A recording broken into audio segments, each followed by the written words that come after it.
आज एक नाका चेकिंग हम लोगों ने सरप्राइज नाका चेकिंग लगाया था त्रिपुरा ये बॉर्डरी हमारा चुराईबाड़ी वाच पोस्ट में। तो वहाँ पे हम लोगों ने एक ट्रक एप्रीहेंड किया है। उस ट्रक में हमारा इन्फॉर्मेशन था कि सस्पेक्टेड कॉन्ट्राबैंड उसमें जा रहा है, तो अकॉर्डिंगली हम लोगों ने सीज़ किया है।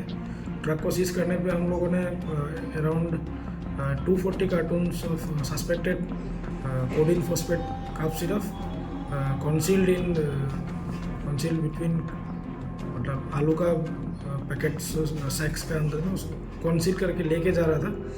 तो उससे 40,000 नंबर्स ऑफ बोतल्स है कोडिन फॉस्फेट कफ सिरप का, और उसका मार्केट वैल्यू अराउंड 2,80,00,000 होगा। कितना आदमी को पकड़ा है? अभी तक हम लोगों ने 2 आदमी को पकड़ा है। हम लोग त्रिपुरा के रहने वाले हैं। अभी इन्वेस्टिगेशन चल रहा है। वो गाड़ी कहाँ से आ रहा था? गाड़ी गुवाहाटी साइड से आ रहा था और कहाँ जाना? असम से बाहर जा रहा था। वो कहाँ जाने वाला था गाड़ी? त्रिपुरा। वो एक्चुअली वो जो सामान है वो कहाँ जाता है? ये तो अभी इन्वेस्टिगेशन में निकलेगा। अभी इन्वेस्टिगेशन स्टार्ट हुआ।